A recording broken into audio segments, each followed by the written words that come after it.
are now listening to the Gabba Gabba Talks podcast, where we bring you conversations with people connected to the Carolinas underground music scene.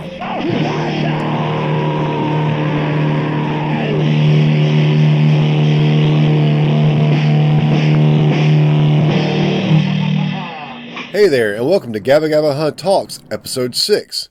On this episode, my guest is Levi Erickson from No Anger Control.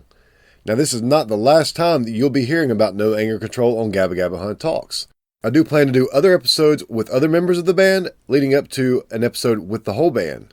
There's no set schedule on this at all. It's just something I plan to do in the future. I want to keep the introduction brief today, but I do want to run across a couple of things. First of all, if you want to support this podcast, we have a Patreon now.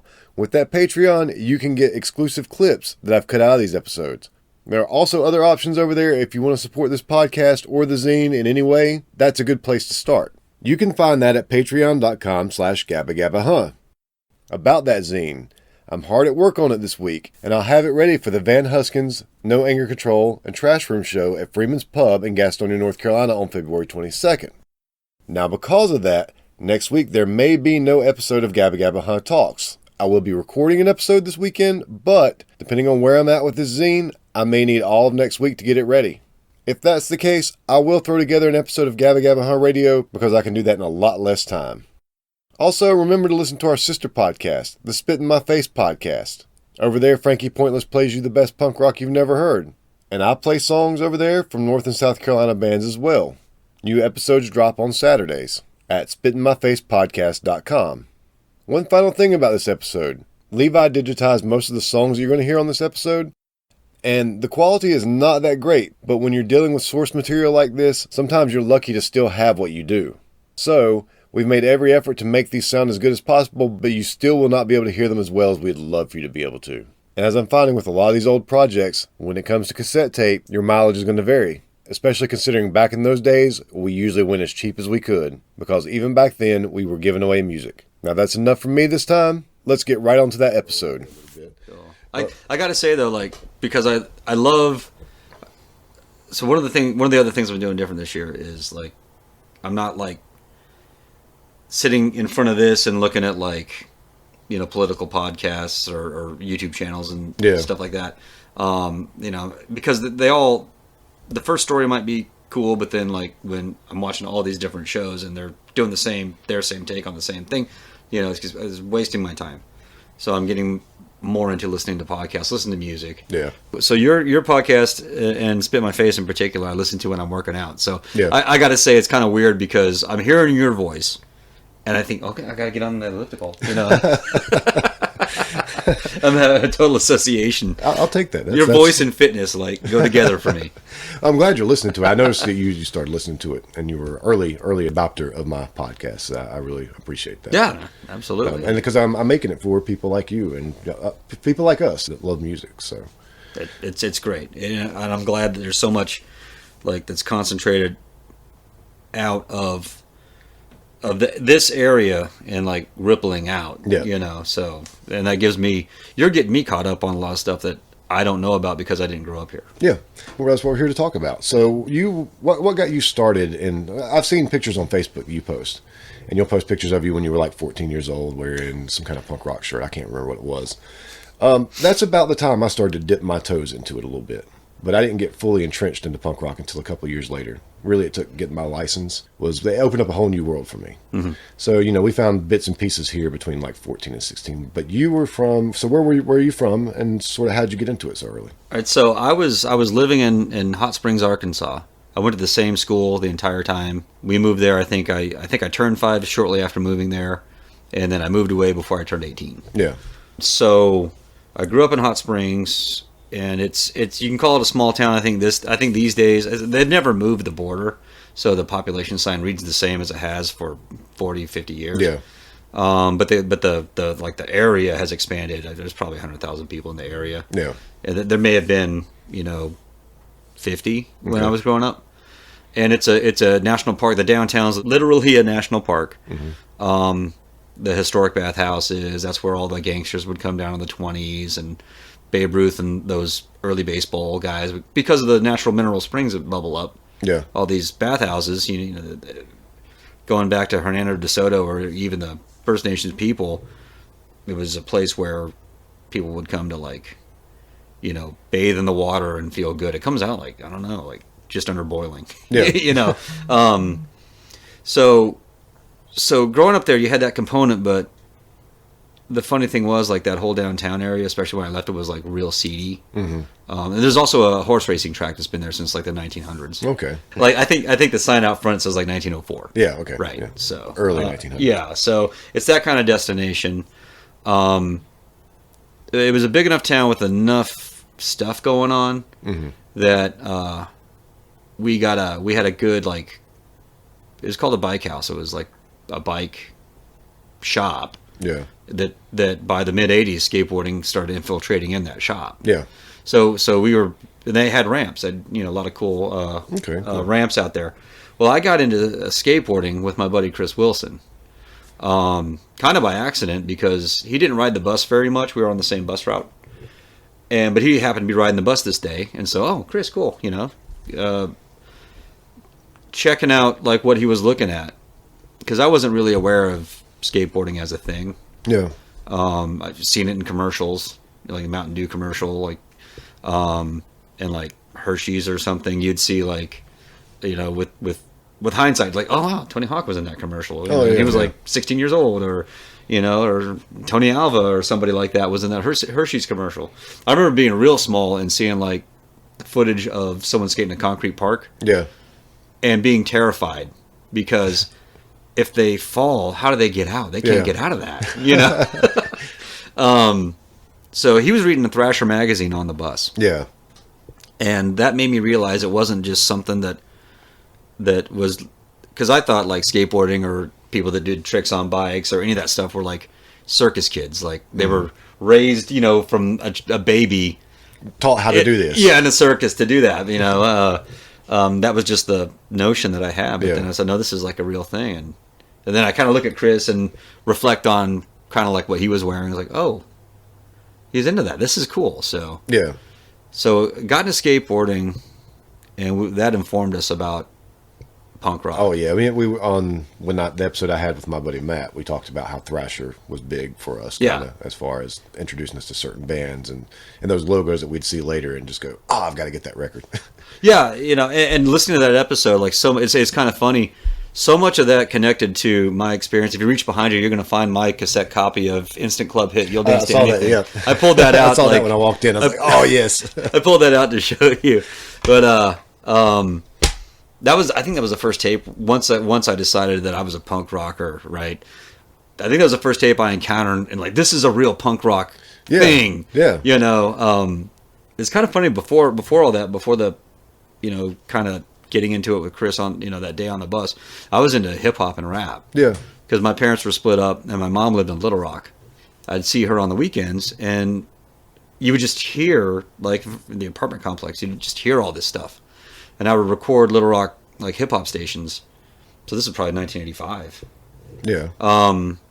You know, I would, like, on the boombox, just kind of hit record and just record whatever comes over. And then, you know, going back, I mean, there was Public Enemy, there was, you know, you know, Run DMC. There was so much good stuff from that time period. Yeah, I grew up listening to Run DMC and LL Cool J and Fat Boys. And Yeah. I loved all that stuff, but also got into bands like the Go-Go's and the Cars and stuff like that real early on as well. So through MTV, you got a big sort of exposure to bands that were later you realized, oh, they were kind of in that punk rock scene as well. Right. But the hip-hop kind of went along with that as well. It was a real underground and was just kind of coming to the surface at that time. But it grabbed a lot of us at the same age, because we're the same age, I think. I'll be 46 next week. You know, at that age, I think that music just grabbed some of us and never let go. It was like the underground said, yeah, you're going to be a part of us for the rest of your life. Yeah, it definitely did. And then once I got to skateboarding,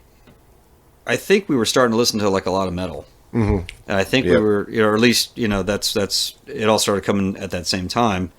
And, you know, when I was young, or, you know, everyone's got their own experience, but, you know, when you're like 13 years old, you know, it's, if you're one of the lucky ones who just really, really marched to your own drum, good on you. I hope you're still doing that, you know, but, you know, my experience as a 13-year-old, it's like you still needed some kind of refuge, even if you were like rejecting, the mainstream of your situation. You still wanted some kind of refuge, and even if that was like one other person. Yeah. And so we decided, it's like, well, we got to be in the metal now. Yeah. But it was cool because we were listening to like Van Halen and Motley Crue, Iron Maiden, but then we got like Metallica, and it's just like, wait a minute, that stuff is cool. The imagery of the Iron Maiden, like kind of, the classic literature they snuck in, under the radar at us, was cool and all, but Metallica is like, they're talking about some just kind of more in your face and sometimes on a more personal level stuff, and that was more empowering to us. We started mixing in like some punk rock. Yeah, and I think it didn't it didn't hurt that Megadeth was covering Anarchy, in the UK. That that didn't hurt. It didn't hurt that all the metal magazines showed pictures of Metallica wearing Misfit shirts. Exactly. Or somehow, and then, well, here's this guy and he's covered with Misfits tattoos. Oh, that's Henry Rollins' Black Flag. And so now this is all coinciding with what we're hearing in the skate videos and like seeing in Thrasher. Well, it was kind of funny though. Like, we didn't have MTV in Hot Springs, and I don't know if there still is MTV available. If you had satellite, which no one did, you could get MTV. Or if you had a mom that lived in Little Rock, you could catch it when you were there. Yeah. So, we didn't have a lot. We didn't have a very big window to understand what we were looking at. So we're thinking, we want to hear the Misfits and we want to hear Black Flag. So we go to Camelot at the mall, Camelot Records, and there it is, cool. Well, I'm getting Black Flag, and then Chris is getting the Misfits. Exactly what we did. But the only Black Flag was like the Who's Got the 10.5, and the only Misfits was like Evil Live. Yeah. So it's like or maybe Legacy of Brutality. You get home and you put it on, and it's like, this isn't what I wanted. What was that Black Flag song I heard in that Santa Cruz video? That's what I want. Wasted, or one of those songs. So a couple misfires in terms of that. And if you like those albums, good, play the hell out of them. Yeah. But they're good. They're just they're not my favorites. It wasn't what we were looking for. Exactly. It didn't hit the the thing. I've got Who's Got the 10.5, but I've probably listened to it twice, and I've listened to like everything else much more than that. Oh yeah. And maybe it's cliche to say you prefer a certain Black Flag to a certain whatever. But that's just the way it is. Yeah. I mean, so. But we were still like mixing in that stuff. We're still like mixing in. I remember like bringing home a handful of tapes, and they didn't have cases; it was just tapes. And I didn't know a lot about the stuff. I think King Diamond was one of them, maybe one of the Metallica albums, and then one that I was really kind of scared of. And it was just, how like tapes kind of at the time would be like white plastic or whatever. Yeah. And with the black printing on them, and then they were transitioning to the clear. This one was a black. Like the plastic was black, and then it had like a black kind of like decal with the white printing of all the songs. And that just something about the way that tape was sinister. Yeah. And it was Minor Threat's first record. So I took them home, and like out of all of them, like, man, okay, that's King Diamond. I've heard of him. That guy's, whatever. Whatever this is, and this one, oh man, this was probably some satanic shit on this one, Little did I know that was going to define a lot of what we were up to. And at some point, I think on spring break, Chris went to Florida, and I might have gotten like a Death Angel single, or maybe an Exodus album while he was gone. He comes back, he goes, dude, we're punk rockers now. This, this metal stuff is over. And he had like Subhumans, the EPLP compilation. Yeah. And he brought something else back, and I was talking to him recently. We can't remember what the second one was, but we're like, oh yeah, we're punkers now, and it just went from there. And from then on, once again, at that age, boundaries and definitions and lines in the sand really mattered to us. Yeah. Just so like growing up in Hot Springs, I mean, we were kind of making it up as we went along. I mean, we were probably Chris and I were probably the only two punk rockers at our school. Same. Although we weren't the only ones who were ever there. Yeah. Because Little Rock had a real vibrant punk rock scene that we started getting to know thanks to a radio show on like I guess 105.9 or whatever was the big rock station, and they were clever enough to set aside of whatever night it was during the week to have like a. It was really when the term alternative was first coming to the vernacular. Mm-hmm. So they would do what they call Detour 105. And I remember they had like the dude from Goo Goo Dolls as a guest because they were playing Little Rock or whatever. Yeah. And then but Little Rock had, I guess the biggest band to come out of Little Rock at that time was Trusty.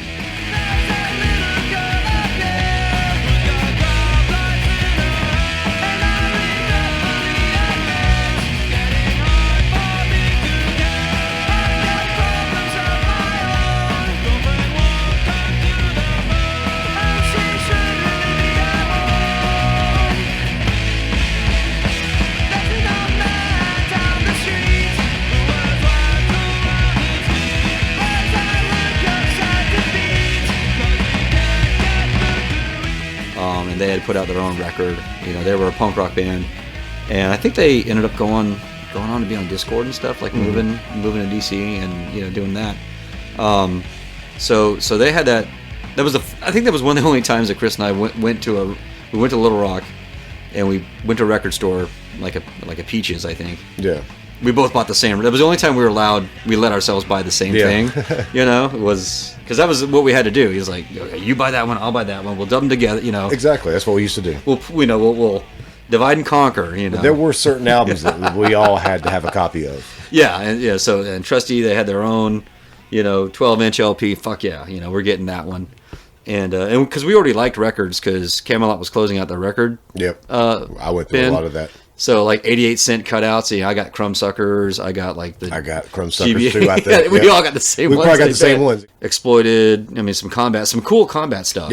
Came out of that. Combat records.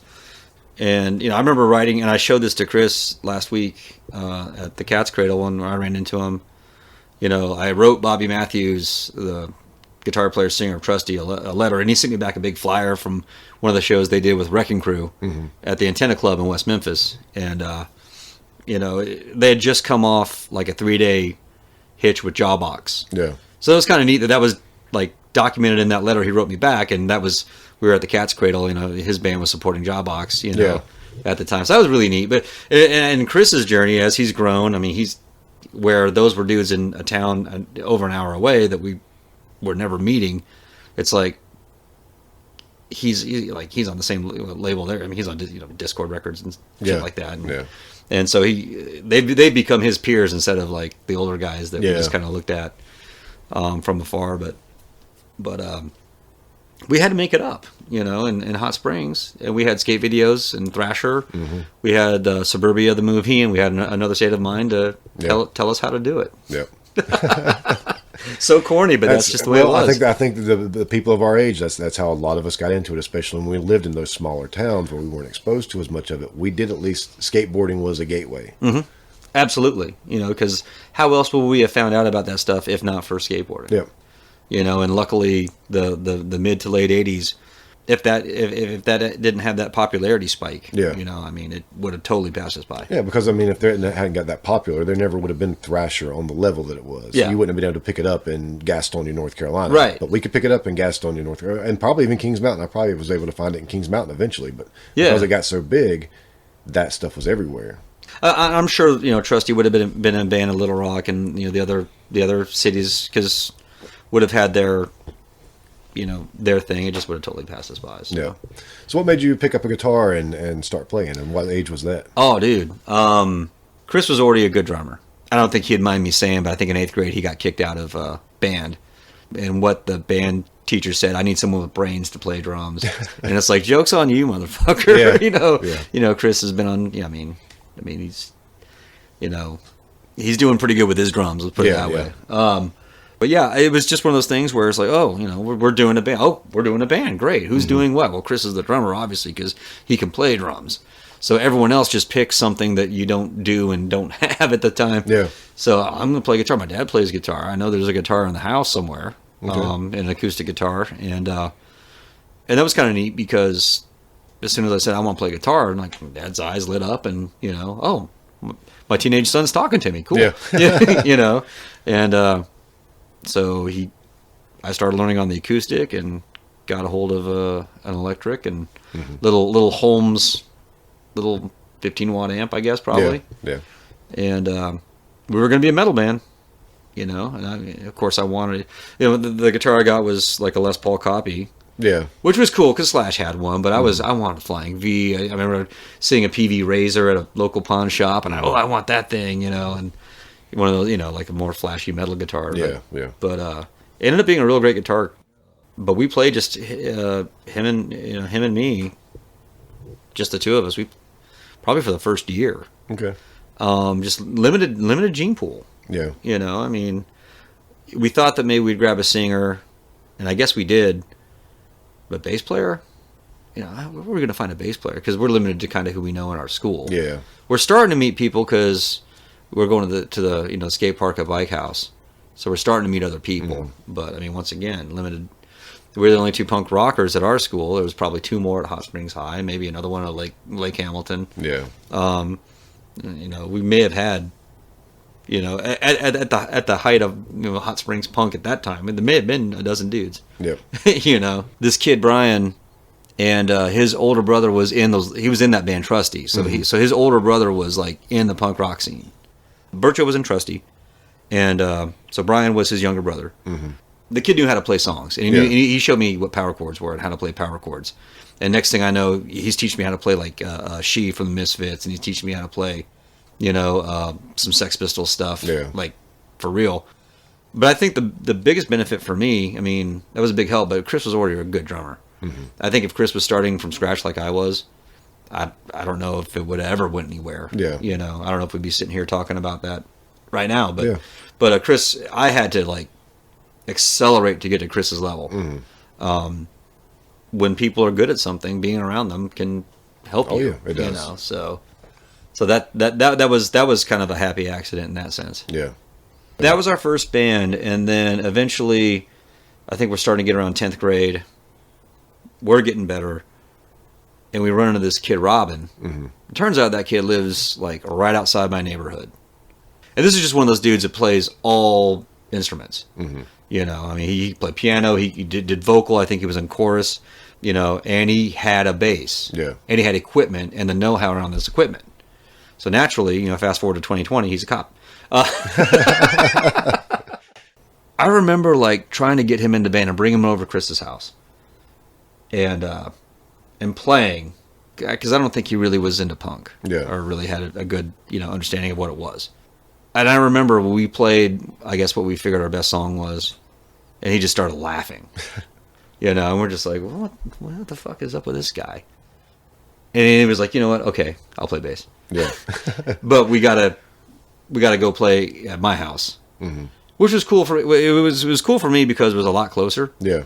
So up this street, take a right, and there he is. Yeah. I don't even know if that's a mile. Yeah. But it's like walking along Lawyers Road with no sidewalk. It's people move fast. There's nowhere to be on the side of the road. Yeah. But this is a golf course, so I started cutting through the golf course. Yeah. And I never had a problem doing that. I never got chased off the golf course. I was always real cool to like not be in the middle of it when people are doing their thing. And I was like, man, no one's ever fucked with me traversing this golf course with a skateboard or whatever. And then, a bunch of years later on, I realized that, well, Chris's grandfather was the club pro, at that country club. So, I mean, I guess word got out. You see a kid with a skateboard, it's his grandson, so don't fuck with him. But it wasn't hard to get there, but Robin's place was right here. So it made it real easy. Just dropped the drums off. We kept all of our stuff there. Yeah. And much better sound than inside a garage. Much better, climate than inside Chris's garage. And then we started playing as a full-on band. What was the name of the band? When Chris and I were just starting kind of together, we came up with the Martyrs. We were the Martyrs, because that's as punk as you get. And I remember like there was an X-Men cover, and it was drawn by Mark Silvestri. So the comic book like had Wolverine like on an X, kind of to the side, and we were a straight edge band. We were straight edgers at the time, insufferable prick straight edgers. We were, but we weren't like. That was just what we did, dude. It was didn't do anything. It was so. I was so bad. But we wouldn't consider ourselves straight edge. We just didn't do anything. We were just square. We were square, is what we were. We were straight edge, but we weren't even informed of like it went as far as like Youth of Today, but we didn't even really know about the other stuff that was like from 1980 or whatever, from Minor Threat to Youth of Today. We didn't know about the stuff that was going on, that was developing at in real time at the moment. But so we had a more wholesome take on it, but we were still dickheads about it, you know. So that like Wolverine on that thing, and then I like with a photocopier made high contrast, you know. So that was our little logo, right? You know, the Martyrs, fuck yeah. You know? And then when Robin came in, he didn't like the name. He wanted to get rid of that name. I think we became Substratum. Okay. And we played a show as that group. We only played 2 shows we played 3. Okay. We did the high school talent show. Yeah. And then we did like an Earth Day thing. I've got a video of that. That my friend sent me last year.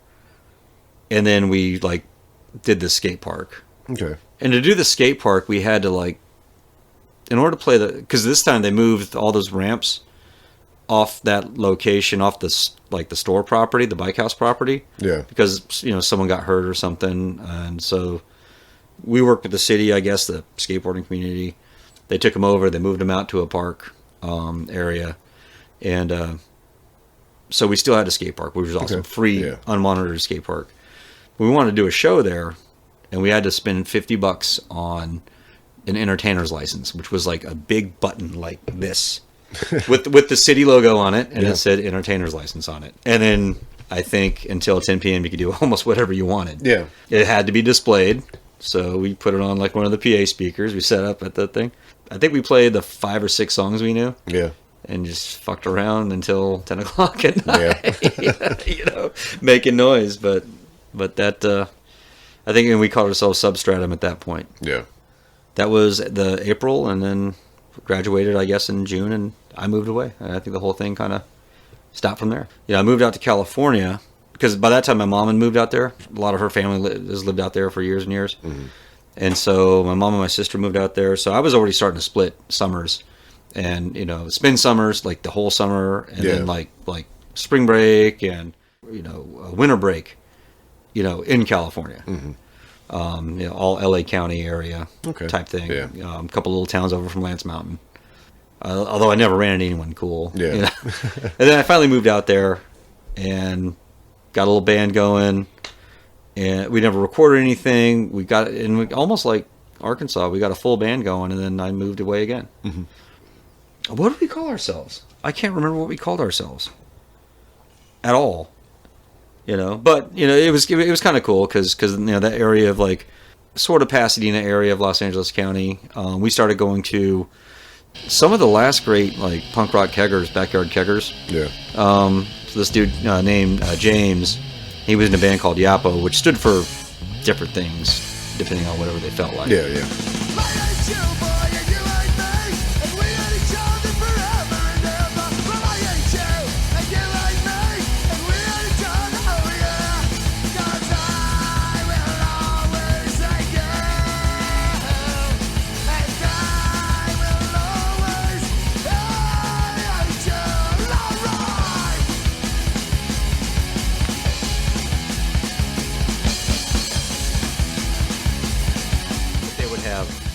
Really great bands at their house at Baldwin Park, you know, California. Sometimes the party would be at night, sometimes it'd be, you know, kind of the sun would still be out, but he would have like really good bands coming out there. Yeah. I can't remember, they're like local bands. I can't remember a lot of them. Mm-hmm. But YAPO was a great band. They had some records out on Beer City, and they did some splits with some. I think their most current stuff is as recent as 2016. Yeah. They're a real good band. Yeah. I remember like we went to one of those shows and we just got a drummer, and this guy was a kid, so he was like getting exposed to the whole thing. And you know, Scott and I, you know, it wasn't far from where we lived, you know, so we kind of knew the drill. We knew a lot of people already, so, and the kid's like riding out. I think I was driving a 1969 Plymouth Fury, you know, like a 4-door, you know, so I think I got points just for having that car. Yeah. You know, and And so, we're going all the way there. This kid, his name was Elir, and he's like saying, man, so do people like slam dance? Does it get crazy? What's going on? It's like, oh yeah, there'll be a pit, but you don't have to be in the pit or anything. I don't think I want to. I don't know. I just want to watch the bands and see. That's all good. So we're hanging out, doing the high fives with the people we're seeing, like just as any show would kind of begin. And so the first band to play, everyone starts standing, there's no stage. It's just in the dirt in the backyard. And so everyone's kind of just right there, ready to go. And then I see Alir's like standing right next to me. I say, hey man, I thought you said you weren't going to get in the pit. And he's like, oh no, I'm not going to. And then I'm like, do you see all those dudes behind you? And he's like, yeah. I was like, they are. And that's when the band started playing, and he got swept up in it. Yeah. And like he just stayed in it, just like he had his like little rebirth at that point. So so that was really cool. So those shows were real cool.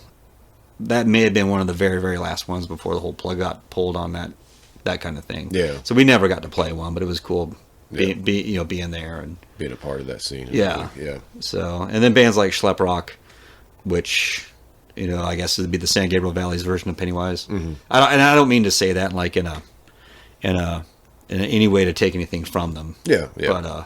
But they were a really good band. We tried to see Voodoo Glow Skulls like 4 times, but every time the show would get shut down before we get to see them. It wasn't until I moved to Kansas and saw them in Lawrence. Yeah. That I actually got to see that band. But that was the next stop, was moving to Kansas. Okay. So you moved to Kansas and just for personal reasons? Well, my mom like changed jobs, and I don't know what it was. I mean, I was just like, okay, I'll go with you. Yeah. I'm in LA. I want to draw comics. I got this punk band going. Yeah, let's go to Kansas. That sounds like a great move for me. Yeah. It sounds wonderful. Good thinking. And we were out there in the middle of nowhere, dude. Yeah. I mean, we're 30 some odd miles south of Dodge City. Mm-hmm. I mentioned Lawrence because there's stuff going on in Lawrence. Yeah. I mean, there was a venue called the Outhouse. I think there's a documentary about the Outhouse that came out recently. The Bottleneck in Lawrence. You had a handful of venues in Kansas City, both KCK and KCMO. Yeah. But yeah, we were like fucking 3.5, 4 hours away. Yeah. I mean, we were close to Wichita, but Wichita just did not quite have the same vibe. Yeah. But Dodge City, once again, it was just like Hot Springs all over again. Yeah. This kid skates. Okay, well I know a kid that maybe has some drums. So we got a band together. Cause now we have a band. Great. Yeah. And now I play bass because we had to. Ben played guitar. Mm-hmm. There were drums there, and this kid that we skated with, Chad, he's like, oh, I can keep a beat. Yeah. And I'll play bass, and I got a hold of a bass, and I got a hold of a PA. Mm-hmm. And it's like, well, okay, we got a band. Now what the fuck are we gonna do? Let's play some shows. How are we gonna do that? There's no place in Dodge City that would even think about us. This is like 1994, 5, and there's no place in Dodge City that's gonna do this. Mm-hmm. Well, it turns out there was a little town next to my little town where I lived. It was kind of cool because I lived in like a farmhouse, middle of nowhere, big garage with nothing in it. That's where the band. We'd practice there sometimes. We'd practice over at Ben's place sometimes. So I'm just looking, where can we do this? Well, there was this little place called Kaufman Hall, and it was just like, it looked like a little house on the prairie building, but it had a stage. They let me rent it for $1. So we started doing shows there. We just like totally made that happen. And people would come out because what else are you going to do? And I think the Woodstock 2 thing had just happened. Green Day was huge. Yeah. I remember we had a satellite now, at my mom's house. I think Green Day did a big concert in Chicago, and like I should have charged admission because like all the kids in town came to my house to watch that concert. Yeah. All the kids, and so there was like 7 kids at the house. That really helped around here whenever Green Day blew up. Mm-hmm. Charlotte for a little while had a pretty vibrant punk scene with a lot of kids in it, and a lot of those kids like a year or two later were like dissing Green Day, but I'm like, hey, that's why you're here. Right. That's why you're here. Yeah. But no, it was a good time for Charlotte as well, so it really helped things a lot and bring a lot of awareness to it. Yeah. I mean, and I've been, a Green Day fan. I kind of stopped paying attention to them maybe after Insomniac or maybe Nimrod. Yeah. Let's face it. I mean, for whatever it's worth, if it wasn't for Billy Joe Armstrong, Gilman Street would have closed down years ago. Yeah. Oh, I mean, they were super important to punk rock. They really are. I mean, there would still not be as many people into it today as there are. Yeah, exactly. And I mean, it always frustrates me when people like badmouth bands. I mean, you can either subjectively say I don't like the music they make. Yeah. You could even say if you're informed on more of the background, if it's important to you, I don't like what they stand for. Yeah. But just to dismiss a band offhand because of whatever, I mean, especially if you want to, start playing that punk credibility thing, it's like, okay, so, not only did a band like that put the work in when it mattered, they're continuing to. I mean, he's literally writing checks to Gilman Street just to keep the doors open. I mean, so, Fat Mike kind of works in the same kind of, same kind of level. So, good, bad, or indifferent. I mean, you could probably come up with a lot of reasons, to. If you're convinced yourself that you don't want to like something, you can probably come up with a lot of reasons, but make sure your reasons make sense. Yeah. So you said at that time you had a band, you were doing putting on these shows. What was the name of that band? That band was called More Me Than You. Okay. Because I think at that point it was important to have more than 3 words in your name. Okay. I'm not sure. And we were like, I think probably the unifying sound between the 3 of us. There was 3 of us in that band. I think was like Rancid. I think that was the band at the time that we kind of connected the most on, and maybe that was the band we were trying to imitate the most or something. But we started playing some shows. Yeah.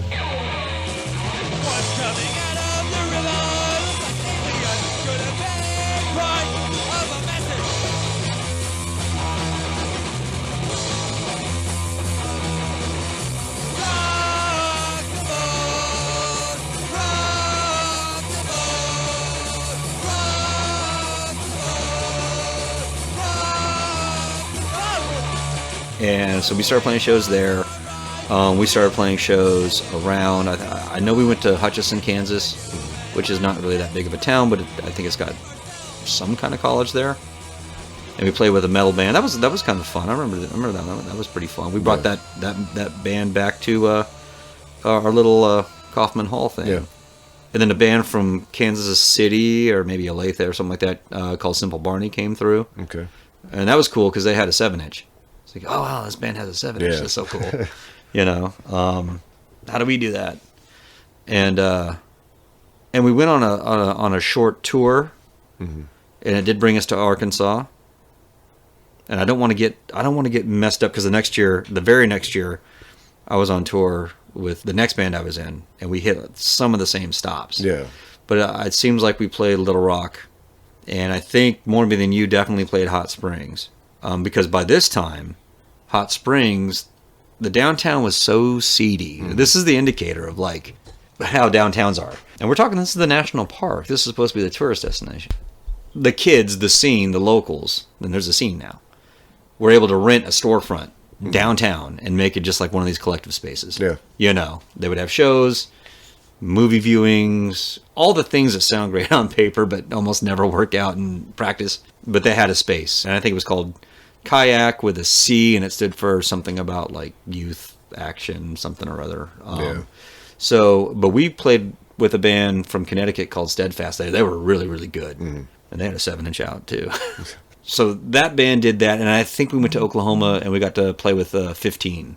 And 15 was the band that Jeff Ott did after Crimshine. Okay. And I think maybe Aaron Comet Bus may have been the first drummer for 15 as well, but then by this time they had a whole different lineup. But they were, so we played that. We went out to go play it because we loved Crimshine to death, and I think we may have had one 15 record. Yeah. So we kind of knew, but they were touring on a new record, which was amazing. And they had a band with them called Busy Backs, and so we hauled ass to go do that one off in Oklahoma, somewhere around Norman, I think that was. But then, people start, just like any other small town, people start to branch out. I know Ben was going to start going to school in Lawrence, and I wanted to move on. I started going to school at Hayes, Hayes, Kansas. And it was just kind of do the same thing over again. Hit Hayes, and all right, You know, first person I meet, you know, I'm wearing like an Operation Ivy shirt. He's wearing a Neurosis t-shirt. You know, and now we're in a college town with a little bit more to offer, but this is not. This is like an agricultural school, but it does have a good art department, and it does have a really good like paleontology department, which so you get some interesting, you know, like kind of clash of worldviews at that place.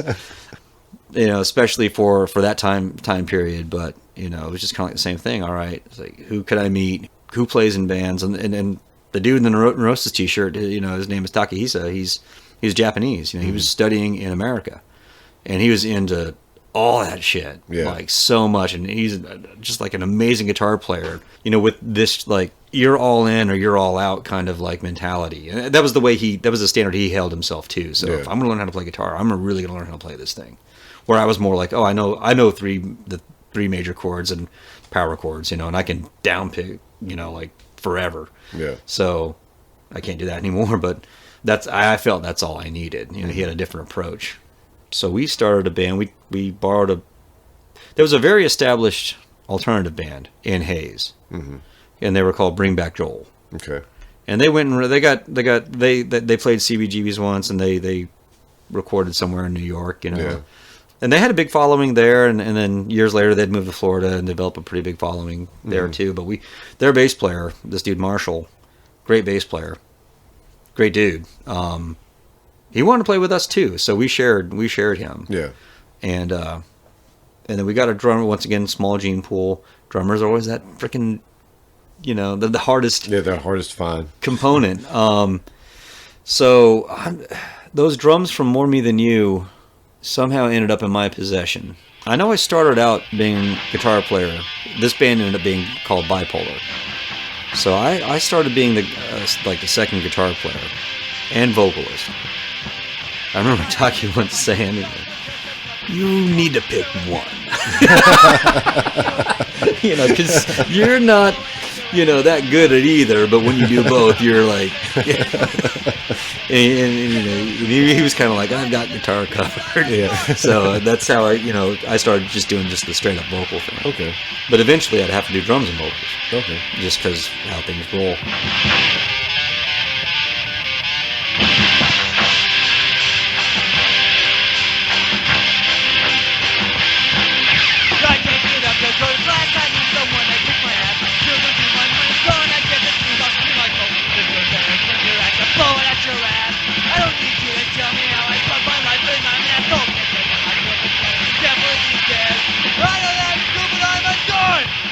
There were a little bit more opportunities at in Fort Hayes in terms of places to play, but not venues.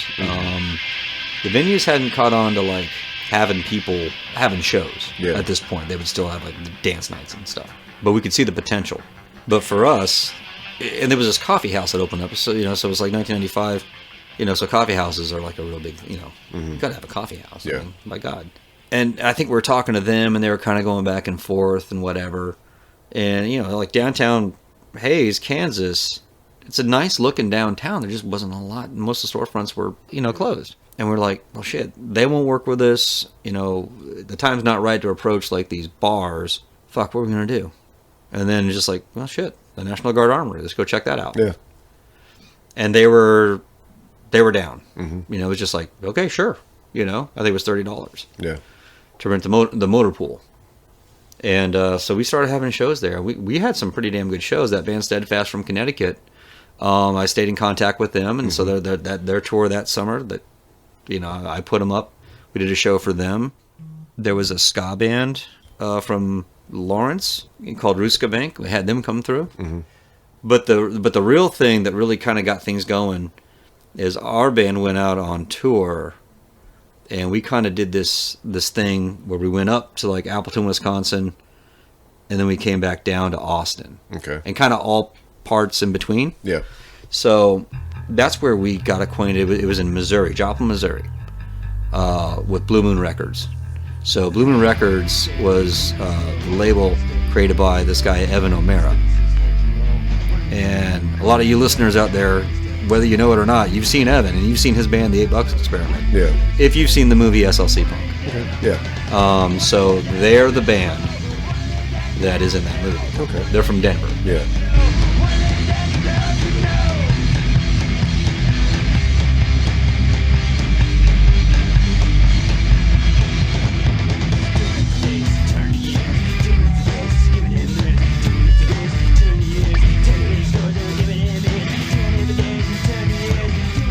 And he was on tour. That band was on tour with, or I don't know if they're on tour with at the time, or it just coincided. Apollo was also from Denver. I'm sure they were going together. And then Ed Temple was, I want to say, from Minnesota, maybe. Or it feels like somewhere up there, Wisconsin. Mm-hmm. And they would end up putting out a record with Blue Moon. But Evan, you know, he's got his, you know, he had his shit wired tight, you know, and he still does to this day. You know, he's got a handle on things. Yeah. So you know, good show. That was a fun show. It was one of the first shows on tour. I mean, we played Lawrence. I think the first show was now here's where I start to get confused.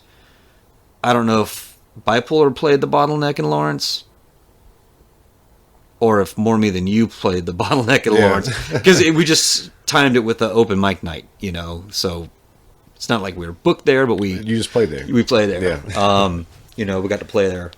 So Joplin was, I think, the next stop up. Mm-hmm. Well, hell, I got it in this notebook. Oh yeah. I found my notebook from then. This is kind of funny. All the phone numbers in here, lyrics, numbers. Someone in Chicago. Oh, here we go. Check this out. Okay, Joplin, Missouri, August 4th, at the Grind. And there's directions. You used to have to write down directions. Yeah, I remember when we booked shows having to talk to people on the phone, but then like, I'll send you directions and write a letter and write the directions in there, draw a little map and everything, mm-hmm. and send it to the band that was coming from out of town. Yeah, yeah. And then it says August 5th, Phoenix Records, which was Columbia, Missouri. And that was a place I think they actually canceled the show, but didn't tell us. And so we're like banging on the door or calling the numbers, and finally they opened it up. And I think they just went and rounded up some people that let us play, and you know, see ya, you know, kind of thing. Appleton, Wisconsin. It was a venue. It was like an all ages kind of youth thing. They treated us really well, even if the show wasn't that great. I mean, we played at two girls sitting on against the wall smoking cigarettes. That's like we played. And I don't know if there was another band on that show or not, but the dude cooked for us. He had, I don't know what his actual deal was, but he had like, you know, full on kitchen, and we crashed there. We didn't make the Detroit date because we got in a wreck in Chicago. Indianapolis was pretty cool. I don't remember much about Indianapolis except for we slept outside. Aurora, Illinois, that was weird. We were held hostage for a while there. Oh. It was like this dude, this real stuff, I don't know what his deal was, called, I think his name was, oh shit. Anyways, he had this really good setup in his garage. Mm-hmm. And there was a band that had twin sisters as guitar, bass, and vocals, and then a drummer. They were called the Fags. Mm-hmm. And then there was a band called Molotov that came from, I want to say, Detroit. Bands played. There were kids there. It was, you know, this is a pretty good punk show. Yeah. But then the dude, like, of course, all the stuff was in his garage, locked it up. Makes sense, you know. And the dude would not let us go in the morning. You know, he would not, and he was insisting that we were going to go to Chicago to do record shopping. Oh wow! And I think we had the next day off, and I made the mistake. Yeah, made the mistake of telling him we had the next day off. He's like, you guys aren't playing. You don't even know where to go. You're taking me record shopping. Finally, we talked the dude, and we got the fuck out of there. Yeah. And we played Little Rock. That's where I caught up with my buddy Chris again, and he was in a band called Shake Ray Turbine at the time. Okay. And when they had a thing going, it was outdoors, kind of on the riverfront. I've got the flyer from that show, and it was kind of like one of those things I threw together for the sake of us, which was really cool. Yeah. And then we played Skate Station in Fayetteville, Arkansas, and that was with Strung Out and Diesel Boy. Oh wow. And it was we just hung out there the whole day at the skate park. Yeah. Skated and skating with the singer of Strung Out and shit. You know, there's like one skateboard we're all like sharing. You know. And then the best thing was Denton, Texas. It was this frat house that was now a punk house. Okay. It's a suburb of Dallas. Yeah. And I've got a friend that lives there. Oh, cool. Yeah. Cool. It was they played with a band from there. I think they're from Denton, or at least one of the members is from Denton. That Tri-County Terror. Oh, right, Phil right. Keller booked that show. Cool. Yeah, that was a cool thing, and that's where we finally caught up with this band called Siren from Berkeley. And we'd been seeing their name on flyers at everywhere we were going. Yeah. Like a day before, a day after, a couple days before, whatever. And I was like, oh, I wonder who these fuckers are, you know? And we should have booked the tour together, basically. Mm-hmm. And we caught up with them, and it was the same thing. They saw our name. But it turns out, like, Brian Zero was the singer. He was a columnist with Maximum Rock and Roll. Yeah. And real cool dude. The whole band was cool. They were really good. They were really fucking good. I don't know why they didn't, like... I know they put out 2 records, but they didn't put anything out on Lookout. I don't know why. But we didn't have a show in between for a couple days. And their show fell through, so we all just stayed there. And we played another show. Okay. You know? That's cool. And, you know, hanging out there. And then we both were booked at the same time in Austin. Okay. And that was good. And then that was it. And it was just... All right, let's boogie on up to freaking Kansas from here. I don't know if I meant to take you step by step through that whole tour, but yeah, I mean, like all these places that I went to, I just had to like. I think that one of the guys on the American Hardcore documentary was talking about like digging the well. And it's like, dude, you know, that's exactly what we did. Yeah. You know, from like Hot Springs, and then, you know, California was what it was, but then going to Kansas, going to the Dodge City area. Doing it, Hayes, and you know, when we got back to Hayes, you know, we that's when we started bringing more bands through, because now we have a lot of contacts, and especially with the guys in Denver, he would send bands to us. Yeah, and by this time, the National Guard Armory, they didn't want to do shows with us anymore, you know, because you know bands will. You know, when you're a punk band, you know, especially in the 90s, and you got a big American flag behind you, yeah. you know, it's like, depending on, you know, there's a lot that you might say. Yeah. So there just wasn't the place to do it. And they were nice about it. They didn't shut us down or kick us out or, you know, anything. They're just like, hey, you know, I just don't think it's just meshing well with what, you know. Exactly, yeah. So, fuck, what are we going to do now? Well, there's a thrift store in town we'd go to, and, you know, you could buy, like, combat boots or whatever on the cheap. Turns out their kid was into what we were doing. You know, I'm in my 20s by now, but he's probably 14. His parents used to own a Tupperware factory. Well, they owned the factory, but it's not operational. So they said, well, you can use the conference room. So we started doing shows in the conference room. You know, and that carried on, you know, after my time there. Okay. And like a lot of those Denver bands would come through and play. We just do like, you know, chem-free shows. And once again, I mean, there's... people would show up. People would come out. Yeah. And if you had any inkling of wanting to see live music or whatever, you'd come out and do that. Yeah. And we try to make it real inclusive because, let's face it, you're in a gene pool like that or a population sample like that, and you're like, this is punk rock only. Well, you better get used to looking at each other because there's only a few people there. Right. So, but what's really cool, that kid, Brandon, lives in Greenville, South Carolina. I just saw him at the Addict show. I mean, he comes to shows a lot. You know, I know he's seen y'all play. Yeah. You know, it's really neat how that kind of has come around. Yeah, yeah. You know, he comes to Charlotte for a lot of shows. Is that all of what happened in Kansas? Is that the only band that you had there? Yeah, Bipolar was that last band in Kansas, and that's where, you know, that's where I got to really have more experiences outside of just having to do it the fuck myself. Yeah. You know, and I say myself, but the people that were helping, you know, people in the band and some people that were around in the other bands. Just what I dig the most about that is that tradition is carried on, you know, to this day, you know, at least in Hayes. A lot of those people from that time period have moved on and moved away. Some of them have moved away, but they've kept the thing going, whatever they pulled from that scene. Yeah. Some of them are still in that town and they're still fucking doing it. And one of them is a band, I mean, because these kids were seriously 14 years old, you know, when we were there. For better or for worse, they had what we didn't have when we were 14. We had nobody to, like, look up to, you know, in Hot Springs. So at least they had us. There were a couple more bands that kind of sprouted out of the high school that were, you know, straight up punk bands. And so they're doing it. So, you know, Jordan and Kirby, you know, they've got this band, the Action Boys, that are fucking phenomenal. And I'm working with them to get them out here. Yeah. I mean, they've got to come out here. I mean, they'd love it. They'd probably fucking move here. Yeah. You know, if the oil rigs that Jordan works on moved out here. Yeah.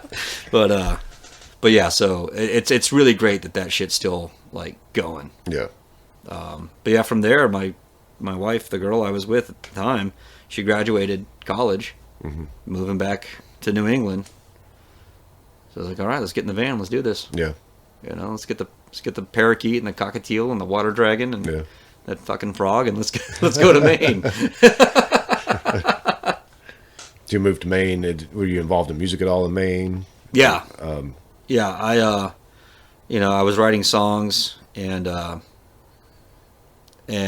was already familiar with Sarah's brother, you know, who's like, it's so cool because we roll up to their, and Sarah's never seen this house because her father's a minister. Mm-hmm. So they had just gone to this, you know, parsonage kind of recently. So she's never even seen this house. Yeah. She's never lived in Maine. You know, she's lived in Vermont, New Hampshire, upstate New York type of stuff. And so, and I've met her brother. He's into the same stuff, you know. And we show up in the middle of the night, you know, like, here's your new roommate, you know. But it was cool. I mean, we hit it off right away. And, you know, even to this day, I still will say, we'll be hanging out and say, dude, how fucking weird is it to have like some grown ass dude, like 21-year-old dude, to show up and you're in high school still and like, hey, Josh, I'm your roommate now, you know. But he had some buddies, and they had a band going on, and it's kind of funny. Don't confuse with the Hayes, Kansas Action Boys. This was Pinko and the Action Boys. Okay. It's the freaking fucking breakdown, motherfuckers!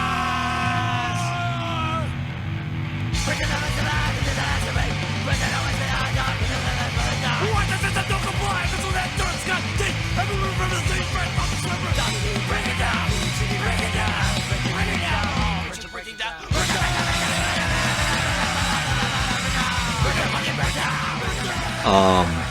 And so they were really kind of starting to get going, and but they had a house out in South Portland. No, South Bridgeton. Sorry, this is near Portland, Maine. And they would play there, practice there, you know, drink a lot of soda, and watch wrestling and Walker Texas Ranger. That's what these kids did. And so I got, you know, kind of hanging out with them a little bit, and so I recorded my own little demo, you know, using their stuff. Let me use their stuff and all that. And it wasn't long before I started going to shows and going to record stores. And like the main scene, the Boston scene was really kicking up. This is 1997. So the Boston scene was really kicking up, but the Rat had just closed down. So it wasn't a good place in Boston to play.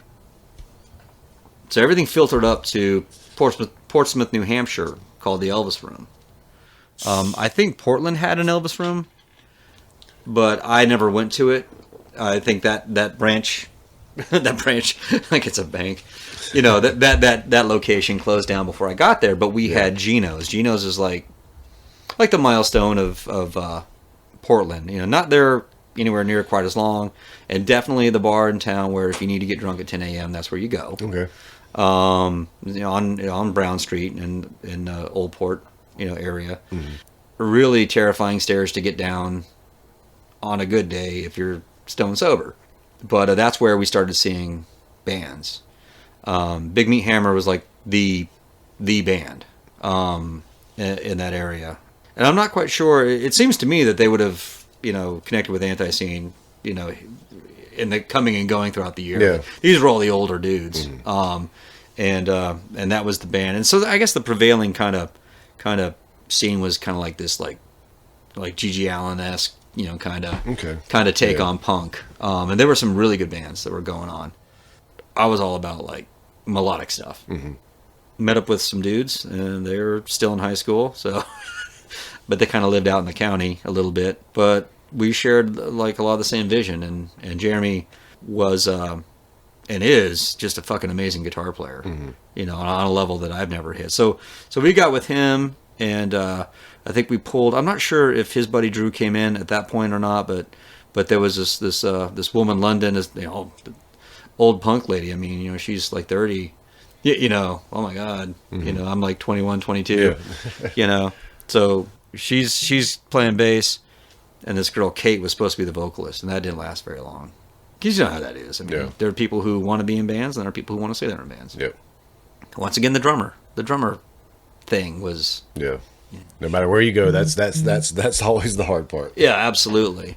But Portland, you know, especially the fact that a lot of that was filtering north out of Boston, like at the Elvis Room, and even Gino's in Portland, because all this is, Portland is not even 2 hours from Boston.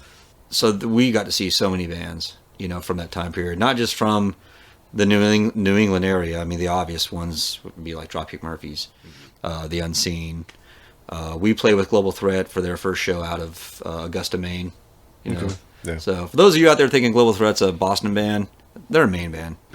You know, so we you know, we got to hanging out with them. There was actually, I got to show this.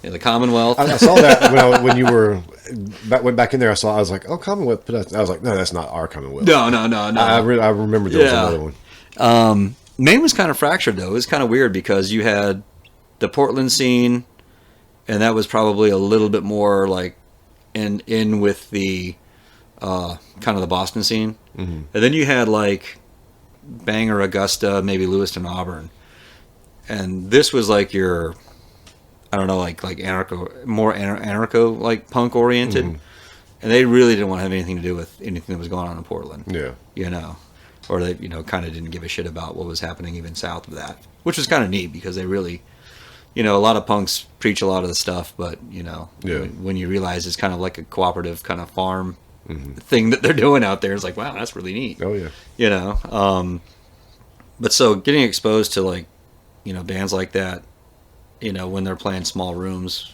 was a lot of fun. And that was really whatever I thought back in Hot Springs, what a punk rock scene was. That was really the first time I got to, you know, I didn't have to do anything this time. I could walk down the street to a show. Yeah. And all I had to do was give the guy $3. Yeah. I didn't have to make any phone calls. You know, I didn't have to like get time off of work or any of that shit. I could just walk to a place and go see shows. Yeah. Or drive a little bit. And so the Elvis Room was really that's where you're gonna like see a lot of cool bands. And what was funny was like we saw Strung Out there. This was the year after my band played with them in Arkansas. And so in West Coast bands, no one gave a fuck about West Coast bands at all. Oh really? Yeah. We were one of the few like people at that show.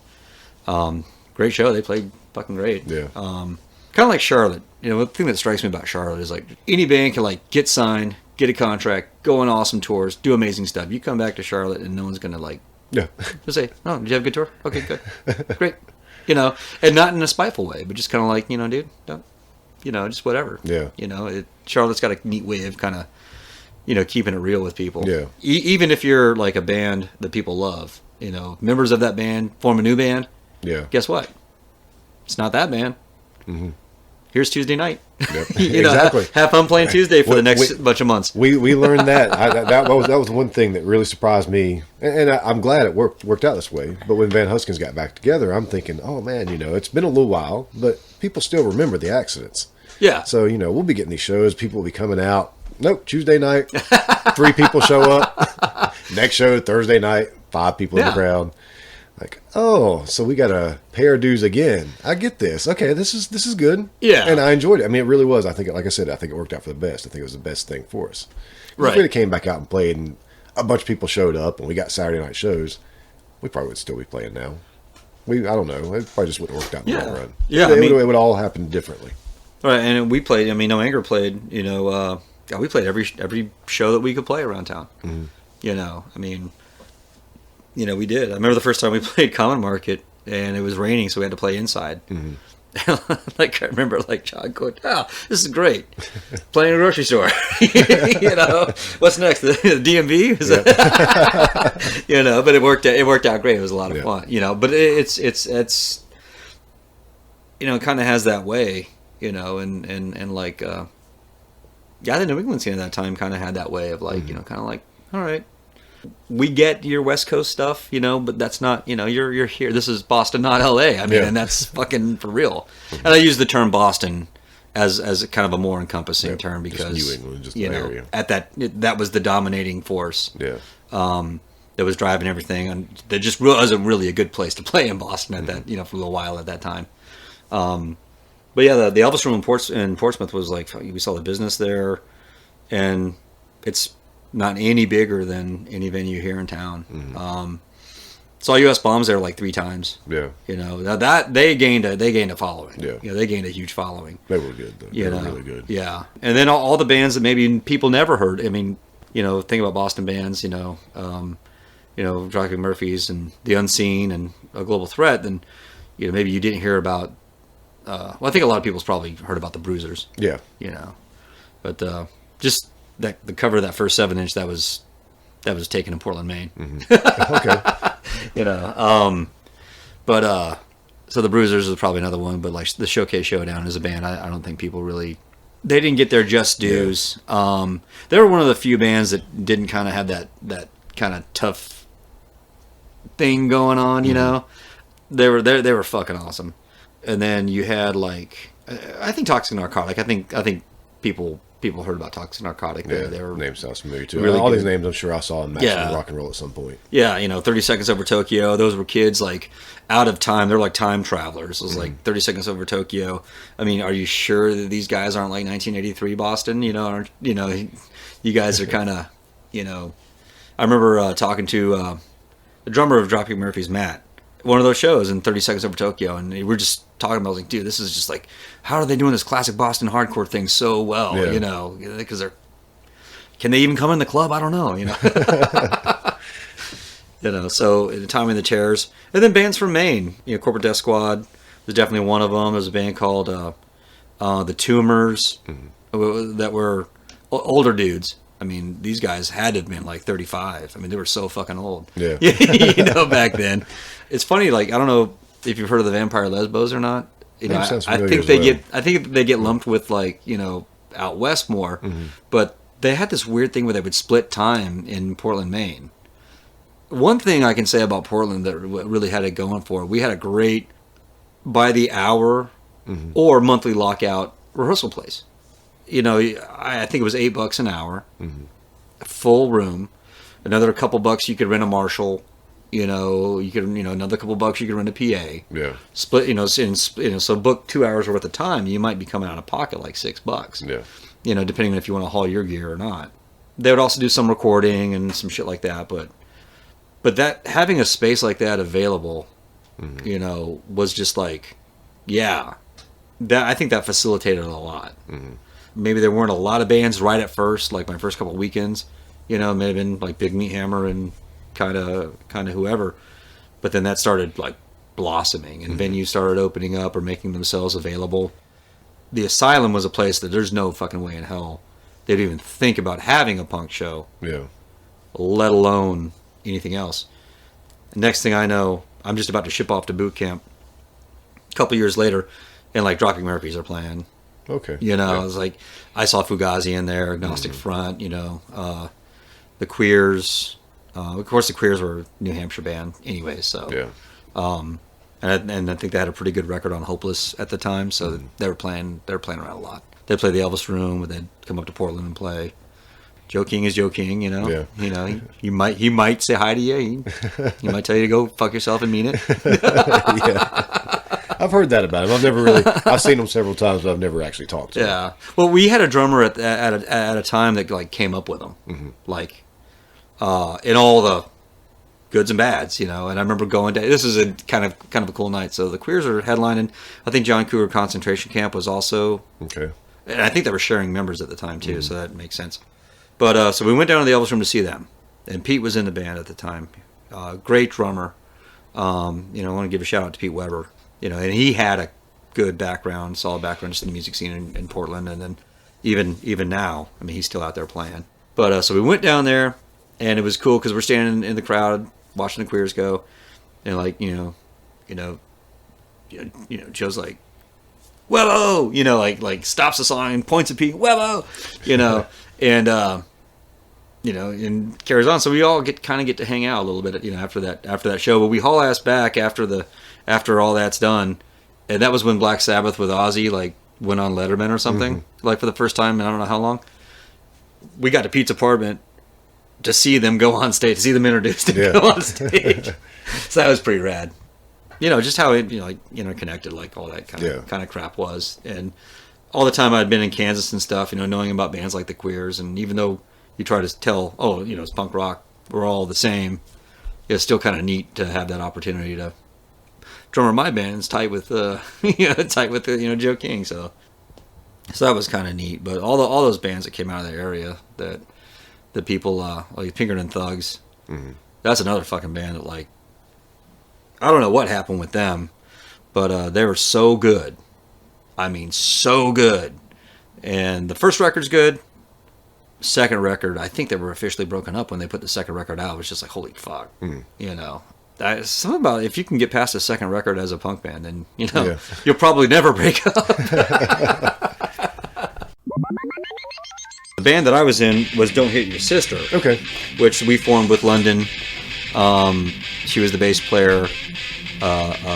Jeremy was, I think at the time, he went between just being a vocalist and also, and at the time I guess he would have been vocalist because we brought Drew in to be the other guitar player. So that I was on guitar. And then we had a handful of people being drummers, including Jeremy. And Jeremy ended up hanging out in Portland, Maine long enough to be basically the drummer of every band in town. You kind of know how that goes. There's a couple of those guys here in Charlotte. Right. Early spring and southern May, the flipping snow giving way to piles of toxic shit that build up on the turf and radiate sickly prey. But I know the spring rain will not block my discipline.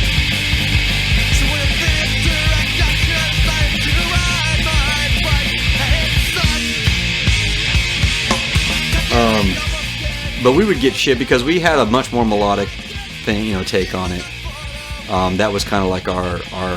I mean, we were all more inspired from like Bad Religion and Propaganda, and instead of a lot of the other, you know, kind of either the more Oi influenced stuff or the, you know, the like the Unseen Global Threat style stuff. Yeah. You know, I mean, we weren't really playing like a version of hardcore. We were playing, you know, more melodic punk. Yeah. And I remember because London dated the singer of Big Meat Hammer, Jordan. He's just one of them dudes. He's been around forever kind of deal. And we were kind of at a party up at their apartment, and he just said flat out, I was like, you know, we're never going to play together because, you know, our fans would scare the shit out of your fans. And I'm thinking, well, that's kind of a fucked up just to say, but he thinks we have fans. That's cool. Yeah. I'll take that as a compliment. Fast forward a year later, he's trying to angle in to be our manager, kind of, and he wants us to record over here with this guy, and you know, all this kind of stuff. So you know, things evolve over time. Yeah, I think they did here as well. Yeah, but it was really cool, like because all these venues did start opening up. There was a porno theater, you know, down on Congress Street, and it ended up turning into like a venue. Like whoever bought it made it available. They didn't change the name. It was called Fine Arts Cinema. Okay. So we started, you know, putting out flyers for like, oh, we're playing a show at Fine Arts Cinema. It's like, you're playing the porno place. Yeah. But that kind of, but it was weird because it like had it was theater seating in the, I guess the main room, so it was sloped. I think we were talking to the guy taking it over, and I was like, man, can we do something about all these seats? You know, because we're going to play, you know, a punk rock show, and people don't sit down for it. Sit down for a punk rock show. And there was a lot of, you know, back and forth about it, and I think he took out two rows or something. Yeah. Eventually, it got like, I don't know if someone else took it over and just went the right direction with it or not, but all the seats went out. It ended up being like changing the name, all this kind of stuff. Real music venue. They called it the Skinny. And I remember coming back and at least going to a show there, you know. But yeah, I shipped off to the Marines like after a couple of years of you know, hanging out up there, and it got to where we had enough venues in Portland that a lot of those bands would straight up come to Portland and play, especially when the fine arts / skinny became a thing. Yeah. 30 Seconds Over Tokyo would come up to play, Blank 77, you know, I think they were supposed to, maybe they didn't make it. Other Boston bands, Oxymoron, Dropkick Murphys, Ducky Boys, they all played. That was kind of cool. I had shipped off. Ducky Boys are another Boston band people need to know about if they don't. My buddies all went to that show, and they had a card signed for me, like from the members of Dropkick and members of Ducky Boys. You know, I got that in boot camp, so that was pretty fucking cool to you know, get that. But it was really kind of funny because I was living with the girl that I moved to New England with, and we broke up. So I moved down the street into, we call it the compound. It was like a six apartment, like little tenement building. And so we had 4 of them. Like the Soup had one, there was a family above him, and then like the top one of that one and this whole row on the other side was just all our crew. You know, so, and we lived in the bottom one on the other side. And we thought it was really cool because you could kick the door just right and it would open. It got to where it'd never stay shut. You know, we never had any heat. You know, we couldn't afford to, everything was heating oil. You had to buy oil. You know, we couldn't afford the heating oil for one reason or another. And Portland wasn't a huge scene, but it was a hell of a lot bigger than, you know, anything I'd been used to. Yeah. It was good times there for a little while. You know, just going out and we'd all leave together, and we were like, you know, DYS Wolfpack, you know, going to a show, you know, just 8, 10 people. So it's like, yeah, this is what being a punk rocker is all about. This shit right here, you know. Even after I shipped off to the Marine Corps, I was still in Don't Hit Your Sister. I was going to ask. Yeah, and I went to Camp Lejeune, well, you know, boot camp, and then School of Infantry. You know, when I hit my unit, turns out that there was a dude in our unit that lived like 7 blocks away from where I lived. You know, his family still lived there. So about once a month, you get like what we call a 96-hour liberty, or a 4-day weekend. So I'd ride with him, and we'd drop someone off in Pennsylvania or drop someone off in Connecticut, and we'd continue on. He'd drop me off, and then we'd meet up and we'd go back. But yeah, we would go about once a month. I would go back. They would always book a show, and every time I went back, it's just like there was more momentum in the scene. And then finally, they got to where they preferred to do more DIY shows. So they were renting out, not unlike the kind of place I rented out way out there in Kansas, but this was kind of on the suburbs of Portland, and that was a cool spot. You know, there were so many bands that had come up in that area. You know, a band like Coleslaw with a K. I mean, you want, you know, like spaz style, kind of like noise, death, but the song's about like ATVs or, you know, you know, breaking a 4-wheeler or something, you know, or wrestling or something like that, you know. But they were like so good. And then this band called Closet Monster from Canada, which ended up having a member that would go on to be in like Avril Lavigne's band or something like that. They were like real melodic, you know, punk, but fast, and were like propaganda style lyrics, but like real poppy music. They came through. They were, I mean, real good. And then I think 2004 was the last time that I went back there. Last time I visited, anyways. And the band got together, but by this time, whatever was happening, everything kind of like took a real downslide. You know, venues had started closing down. So they're like, yeah, well, we're definitely going to get together, but this is where we do shows. It's also where we practice, and it was totally a fucking basement under a kitchen. It was cool. I mean, don't get me wrong. It was just like the whole thing had come full freaking, you know, circle. But it was, like I said, it was a hell of a lot of fun. And then so Jeremy ended up moving to the other Portland, and he's in a band called the Abolitionist, and he's got a couple. Oh, he does chiptune. He actually like tours on like chiptune music, you know. So he'll go to LA like all the time doing that. A lot of times he'll accompany it live with guitar, but you know, it's like, wow, that's fucking cool.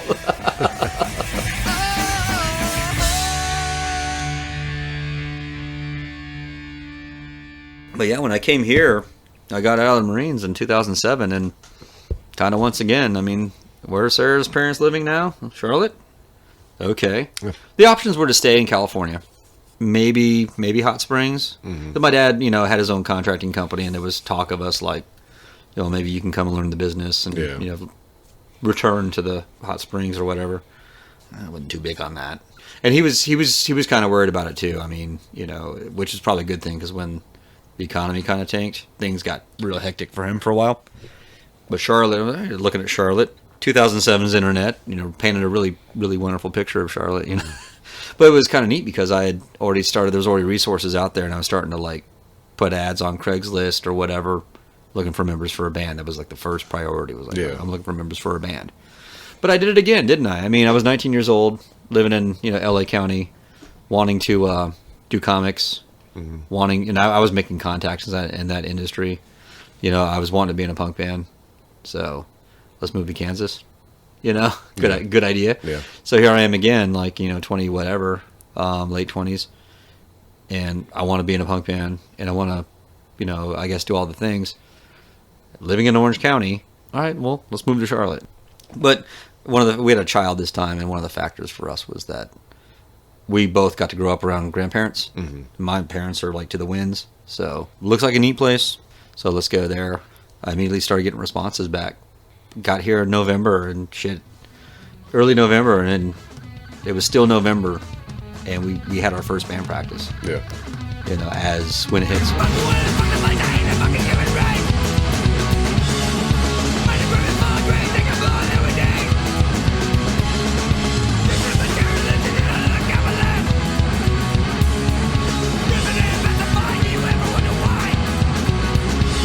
Who was in that band? Was that So Yuho was the bass player, and this dude called Chris was like guitar player, and then Steve Poe was the drummer. okay? And then that evolved, and I think that dude Chris ended up kind of not being in the band anymore, and then this kid Aaron came in to play second guitar. And he had never been in a band before, I don't think, and he'd certainly never played punk rock before. So, when it hits, we grinded it out for the couple of years we were a band. Juho went back to Finland, and Jason Damiano joined the band, which was kind of neat because I was wanting to kind of do my own other project, and I wanted to do more like, not folk punk, but just more singer-songwriter stuff. Yeah. And two things that I am totally not. A singer or a songwriter, so but I met Jason because he plays mandolin, and and he's got like a whole range of talents, and so we kind of hung out a little bit. It was kind of cool, but then life gets you busy or whatever, and we're looking for a bass player, and he pops back up. I'm like, oh shit, that's the dude from that little thing.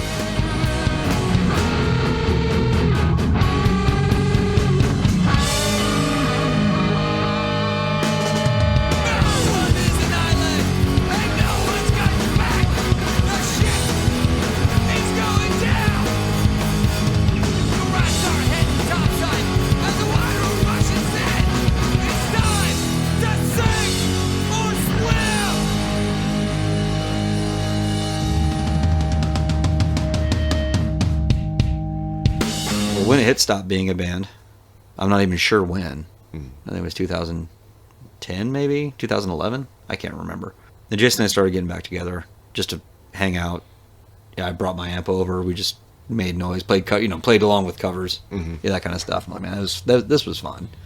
Let's try doing this again. Yeah. John caught wind, and this is kind of a funny story because John called me up, kind of asked me about some other shit that we had kind of had a common interest in. I was like, oh, we should hang out and go and kind of like do that. Oh, are you looking for a drummer by any chance? We started jamming out with John, and Well, he was he already playing with Southside Yeah. Punks at that point? Yeah, he'd been in that band for a little while. yeah, he'd been in that band for a while. Because I remember they were around, right around the time we sort of stopped playing. I remember that name from that time period, but Yeah. we never played a show with them. So they've been around for quite a while now. Right. Since like 2007 at least. Oh, sure. Probably earlier than that. I mean, they're my favorite band in town, and I just say that even at this point just because they have the legacy. Because if I back up, I hit Charlotte in November of 2007. Mm-hmm. Within a week, I'm at my first show. Yeah. All right. So, and that first show is at the SK Net Cafe. I remember that place. And I'm pretty sure I'm pretty sure the bill was the Not Likelies. It may have been Urban Turban, but 25 Minutes to Go and Southside Punks. Okay. And I'm just blown away. Charlotte blew me away from the first time I got here. You know, the bands, the scene. Of course, maybe I came into it at just the right time.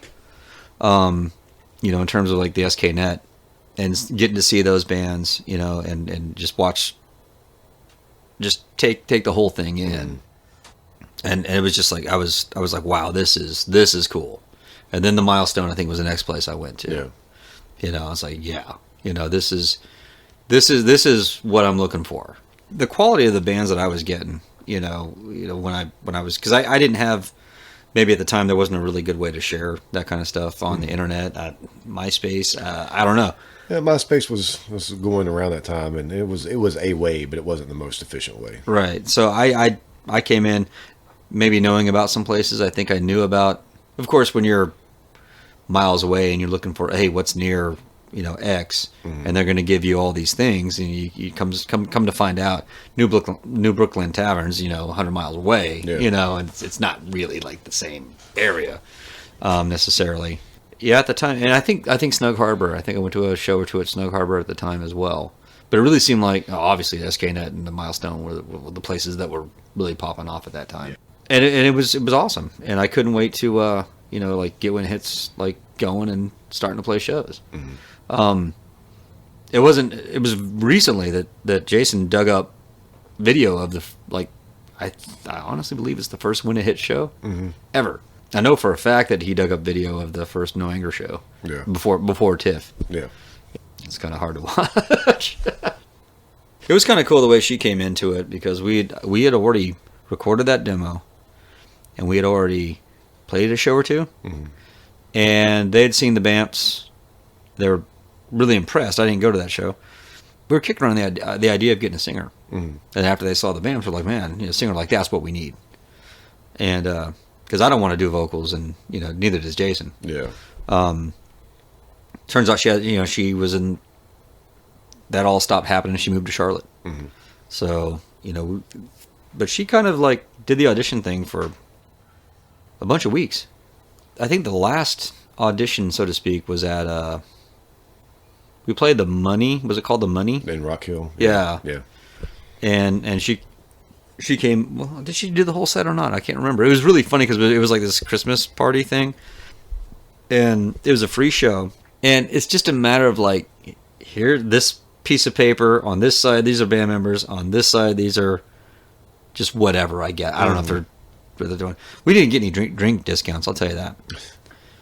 And then she's like, well, I'm with this band. And the guy like hassled her over, oh, you really in the band? It was a free fucking show. Yeah. Where's this guy fucking, what the hell? We'd played that place once as When It Hits. And it was, again, kind of like one of these, you know, let's just get every band, I guess. I don't know how we got on there. I think it was a dude that was Boken kind of at that time. Can't remember him. But, yeah, he brought us on there. But, you know, the second time with No Anger was just like, no. I don't give a fuck who you think you are. Without you, I made the bar. Dead memories from my past. Shake out, step, and I'll be your last. So shut up, we get so caught up. Shut up, we get so caught up now. When I reflect on some of these other places, you know, in a very short time, like Portland went from like, to pretty fucking amazing, you know, to again. And I don't know if in Portland, I'm talking Portland, Maine. I'm not sure if Portland, Maine's really like ever. I'm not sure what's going on there anymore. I know there are shows that happen. By comparison, even Boston, I'm not really sure. I know the Middle East ended up being the place to play. The upstairs and the downstairs, the big room and the small room, you know. But yeah, I mean, I don't even know if like Boston is like, they've had their ebb and kind of like flow, but I don't even know if the whole New England thing is like. I don't know. I mean, that's one thing I've noticed recently. Like, and we talked about it. How, like, even within North Carolina, I'm not really aware of what's going on in other scenes. Yeah. You've got so many options with the internet, but you'd think that things would be more global, but they've come back to be more local because people just aren't aware of it because they've got so many options right there in their hand, like I said earlier. Yeah, you know. So they don't really look beyond their backyard when it comes to stuff like this. Right. And I know unless it's a big national. Right, and I know there's lots of bands to like look at, or podcasts, sorry, to look at, lots of bands. But have I personally gotten very far past Spit My Face, Gabba Gabba, huh, Something Good For You? No, I haven't, you know, because you get that steady diet of those things, and, you know, next thing you know, it's like, oh shit, you know, time to read to my kid, or, you know, do something else. And everybody's got so much stuff going on in life. You know, we're not teenagers anymore. Yeah. But even beyond that, it's just, I think everybody's overwhelmed. So that's why it's hard to get people to listen to music. Even when it's as easy as press and play, it's hard to get people to listen to new music. Oh no, it's like when you were talking in that episode where, you know, it's just like, oh, have you heard a new song? Oh, I haven't had time yet. Mm-hmm. Well, you haven't had time to click. Yeah, because now you don't have to go to the store and buy it anymore. You the moment it's released, you can listen to it. But so many people just don't do that anymore. Right. Whereas we all used to go. I drive 45 minutes to go to a record store and just sift through bins of records and go, this looks cool. I'm going to buy this and take it home and listen to it. Right. This looks cool. I think I'll get this. Exactly. We would go through that much trouble just to get new music, and now it's right there in the palm of our hands, and we can't press play. Yeah. Oh man, that's like don't lose that quote. Don't lose that quote, because that was like just like so astute, you know. Yeah. It's right there in the palm of our hands, but we can't press play, you know. But I really think that's it, is that we, in the search for convenience and in the way technology has evolved and we've got everything more convenient, we've lost that personal connection. We've lost those stories of finding these bands. Yeah, I can find bands on Spotify all day long by going on related artists, and I'm going to hear a bunch of bands I've never heard. But I didn't pick that record up. I didn't take it home with me. I didn't take it out of packaging. I didn't put it on the record player. I've lost that personal connection with that. So I listen to a lot of great bands, and then 2 days later, I've forgotten the name of that band. Yeah. We've lost that personal connection, and that's why people don't listen to new music. Even when it's right in their backyard, even when it's their best friend, or maybe not best friend, but somebody they know, and it's like, my band just put out a new record, you know? Oh, cool, man, congratulations. 3 weeks later, hey, man, you had a chance to listen to my band's record yet? Oh, no, I haven't listened to it, man. I'm going to get around to doing it eventually. That personal connection's gone. Right. And people just don't buy physical media anymore, especially sight unseen. A lot of people just think, oh, well, anybody can put out a CD these days. It doesn't cost anything to do. And it doesn't. Yeah. You can get burned a lot. But, you know, when you've got the talent in your backyard, you can see that talent up on the stage, then buy the record. Because you're not only you're supporting something, but you're creating that physical connection to a moment. Everybody talks about supporting local, supporting the arts, support this, support that. But then when it comes to music, everybody's like, wants to act like they have their head in the sand, you know? Oh, yeah. Oh, you've got a new record? I didn't know. Well, I've only posted about it on Facebook like every day for the past 2 weeks. But I do appreciate the fact that in other ways it's easier to share your music than it's ever been. It's a lot easier. I mean, I love that everyone has the power of publishing in the palm of their hands. I would just wish so many people didn't use it. Well, there's that. You know. There's a lot of people that need to like take their hand off of the enter button. Or not hit the enter button so often. But I wouldn't mind bragging on my buddy Chris though a little bit. Yeah. So you know, I went up to Chapel Hill to the Cat's Cradle to catch Jawbox. I guess his newest band, Hammered Holes, was the opener. They did Richmond and they did Chapel Hill out for the weekend. And you know, Chris, like I say, I mean, we played. He was already a good drummer. Yeah. By the time I started wanting to know how to play guitar, like he went off to Little Rock and got involved in bands with like Shake Ray Turbine, and if anyone's familiar with like the whole Towncraft thing, I mean, Little Rock has had so much fucking good stuff come out of it. It's one of those places that most people don't know that there's a connection of whatever they're into. One of those things leads back to Little Rock. Okay.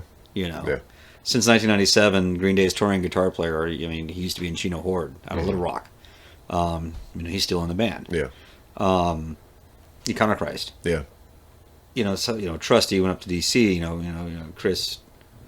You know, Chris is in Ted Lewin and the Pharmacist, and has been for years and years. Oh wow. Yeah. I love them. Yeah, and you know, the first time I saw him since probably 1996 was in 2010 here in Charlotte. Yeah. You know, and Ted Leo and the Pharmacist came through. Yeah. But so we connected then, and then in some of the other bands like Hound, he's in a band called Hound, which is really good. You know, a Philly-based band, they've come through twice and played Charlotte since I lived here. Yeah. One of his bands came through Chapel Hill. I didn't get to go. I think it was Open City. Open City's more of a like hardcore band, and that's with Dan from Lifetime and Kid Dynamite. So I mean, Chris plays in a shit ton of bands and a shit ton of good bands. Yeah. Sounds like it. Yeah. So yeah, I made him. Is it in this stack? No. So here's the record, and I made him sign it. But I got them all to sign it. So Alec Mackay and Mary Tierney and Mark Cisneros. Oh wow. They had a decent producer on that record too. I'm gonna have to check that out. not bad little producer they got there. Yeah, exactly. How fucking cool is that? Yeah. So I just got to brag on my buddy. It's like mean but that's how good he is. Yeah. I mean, and focused, and where maybe I was more interested in saying I was in a band than he was more interested in like being in a band. Well, so. you're definitely in a band for sure. You're not. You don't just say you're in a band. You're definitely in a band, and in a damn good a band at that. It took me a long time to come around. Yeah, and like I said, we definitely want to talk about like the story of No Anger Control at some point. But that's we'll save that for another episode. You kind of got us started with this one. Okay, this cool. this was more about your journey, and then we want to hear Tiff's journey, and then I want the whole band together. Before we do wrap up, one thing I do want to talk about is we definitely want to plug any upcoming shows you got. Yep. And we definitely want to plug February 22nd. February 22nd At Freeman's Pub. because I'm playing that show too. So I'm definitely not going to pass that one up. Dude, it's always so fucking great to play with Van Huskins. And it's been a minute since we played. We played that Canvas Tattoo show last year. We played Canvas, and it's I got footage of you guys, but I didn't know how to hold the camera steady. Yeah. So it's kind of hard. Maybe I can do some stuff with it, but that was fucking great. You That was a fun show. It was cold that day, but everybody had a blast. It was cold and rainy all day long, but everybody had a blast at that show. It was a great show. Yeah. So I'm really looking forward to playing with you guys again. And Trash Room, this lineup, I've been saying it for a while, but for the past year, this is the lineup I've wanted to get together for a show. I get these dream lineups in my head, and like Queen City Rejects, us, and the Fill-Ins was one of them. I just thought that would be an excellent show together. And Trash Room, No Anger Control, Van Huskins, it's gonna be fun. Yeah, it's gonna be great, and I'm really hoping that a lot of people will make the drive out there. Yeah. You guys have any other shows coming up? Oh yeah, March 11th at Tommy's Pub. That's with Voice of Addiction from Chicago. Yeah. So I'm really looking forward to that one. That's a band that I hit Charlotte on the regular. And then at Snug Harbor in Charlotte on the 18th of April, Brandy the Butcher from South Carolina is coming back up. And then we're traveling to Asheville and going back to Columbia again. So, are there any plans for No Anger Control to go back into the studio anytime soon? Yeah. So we were so happy with the way the last record came out. And it was a damn good record. Thanks. Really good. And so songwriting started happening like kind of immediately. Yeah.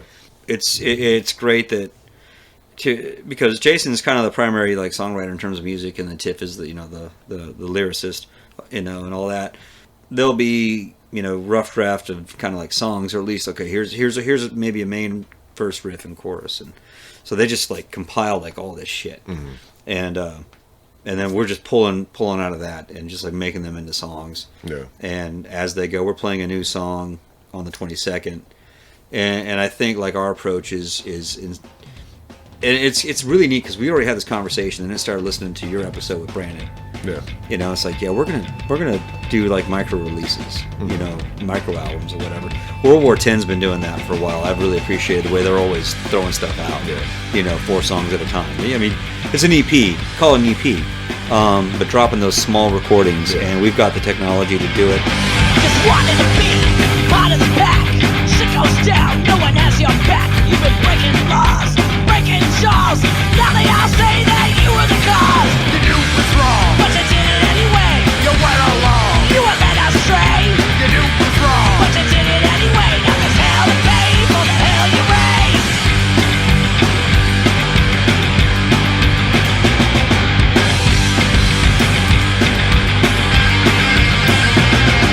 You lucky street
part of being an older punk rocker. And I had this thought the other day.